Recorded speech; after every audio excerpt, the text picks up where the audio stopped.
আওয়ামী লীগ পতনের পর থেকে বাংলাদেশে যে গেল ৯ মাস সময় আমরা অতিবাহিত করেছি, এই সময়টার মধ্যে আমাদের সেনাপ্রধানকে ঘিরে নানান ধরনের বক্তব্য, যুক্তি, প্রচার, অপপ্রচার, বিশেষ করে অনলাইন কিং হিসাবে খ্যাত পিনাকি দা, সাংবাদিক ইলিয়াস এবং কনক সারোয়ার সহ একটা বড় ধরনের সোশ্যাল ইনফ্লুয়েন্সাররা আছেন যারা প্রতিনিয়ত সেনাপ্রধানকে ভারতের রয়্যাল এজেন্ট থেকে শুরু করে সেনাবাহিনীতেও নানান ধরনের তাদের বক্তব্যগুলো দিয়ে যাচ্ছেন, যার একটা প্রতিক্রিয়া সমাজে আসলে তৈরি হয়েছে।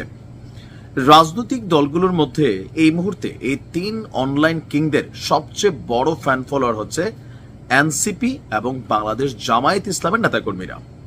কেউ কেউ বলে থাকেন যে জামাতের তাত্ত্বিক গুরু বা ধরেন অনলাইন গুরু হচ্ছেন পিনাকি দা, সাংবাদিক ইলিয়াস আর হচ্ছেন কনক সারোয়ার, আর অরিজিনাল গুরু যিনি জামাতের আমির ডক্টর শফিকুর রহমান সাহেব আছেন। সেনাপ্রধানকে ঘিরে এই যে লম্বা সময়টা ধরে নানান বিতর্ক হচ্ছে, বিএনপি বরাবরই সেনাপ্রধানকে কভার করে আসছেন। টেলিভিশন টকশো থেকে শুরু করে দলটির সর্বোচ্চ নেতা বা দলীয় নেতারা সেনাবাহিনী এবং সেনাপ্রধানকে যথেষ্ট সাপোর্ট করে আসছেন, কিন্তু ঘাটতি ছিল আরেকটা বড় সাপোর্টিং এ, সেটা হচ্ছে জামাত ইসলামের। একদিকে অনলাইনে যখন জামাতের কর্মীরা পিনাকিদার সাথে ঠিক বলছেন, কিন্তু জামাতের আমির গতকালকে যে বক্তব্য দিয়েছেন এতে সেনাপ্রধানের জন্য আপনার রাজনৈতিকভাবে একটা সাপোর্ট যেটা খুবই জরুরি ছিল বা পরিস্থিতিকে রিকভার করার জন্য যে সাপোর্টটা দরকার ছিল সেইটাই দিয়েছেন ডক্টর শফিক সাহেব। জামাতের আমির বলছেন কোনোভাবে কারো কোনো কার্যক্রম বা পদক্ষেপের মাধ্যমে আমাদের এই গর্বের প্রতিষ্ঠান সেনাবাহিনী বিতর্কিত হোক তা আমরা চাই না।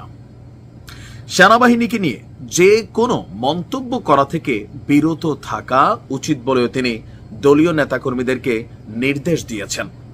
জামাতের আমির বলছেন দেশে সেনাবাহিনীর মর্যাদাপূর্ণ অবদান রয়েছে।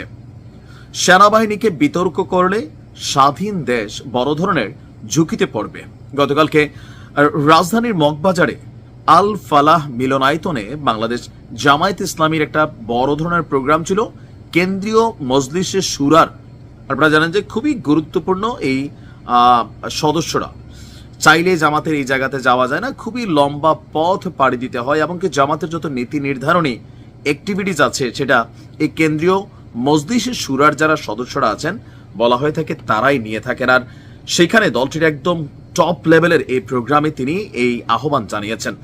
তিনি বলছেন যে বাংলাদেশ একটি বিশেষ অবস্থায় অবস্থান করছে। এই পরিস্থিতিতে অন্তর্বর্তী সরকারকে সর্বদলীয় বৈঠকের মধ্যেও তিনি আহ্বান জানিয়েছেন এবং সেনাবাহিনী সম্পর্কে তিনি বলছেন যে এই মুহূর্তে সেনাবাহিনীর বর্তমান বাংলাদেশকে কন্ট্রোলিং বলেন বা স্থিতিশীল রাখতে খুবই গুরুত্বপূর্ণ ভূমিকা রয়েছে। সুতরাং সেনাবাহিনীকে ঘিরে যে কোনো ধরনের বক্তব্য অপপ্রচার থেকে বিরত থাকার জন্য তিনি দলের প্রতি বা দলীয় নেতাকর্মীদের প্রতি আহ্বান জানিয়েছেন। এইটার কারণটা কি?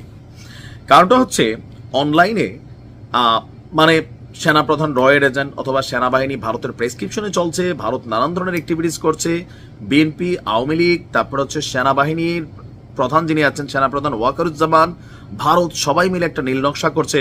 প্রতিদিন এমন নিউজগুলো যখন অনলাইন কিংদের মাধ্যমে আসে, জনগণের মধ্যে একটা তো ধোঁয়াশা তৈরি হয়ে যায়, দুইটা বিভাজন তৈরি হয়, আর এই বিভাজনটা বড় ধরনের যে কোনো একটা অশনি ঘটনা ঘটাই দেওয়ারও কিন্তু সুযোগ আছে। যদিও অপরদিকে সেনাপ্রধান হিসাবে যথেষ্ট ধৈর্যের পরিচয় দিচ্ছেন জেনারেল ওয়াকারুজ্জামান।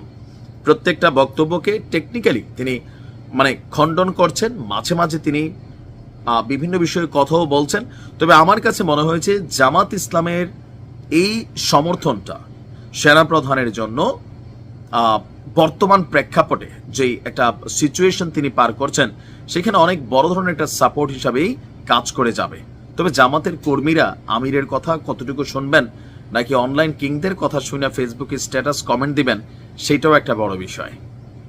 তবে মাঝখানে জামাতকে আবার ধুয়ে ফেলছিলেন আমির সহ সাংবাদিক ইলিয়াস, পরে আবার এটা নিয়ে সমাধানও হয়েছে। ভালো থাকুন, আসসালামু আলাইকুম।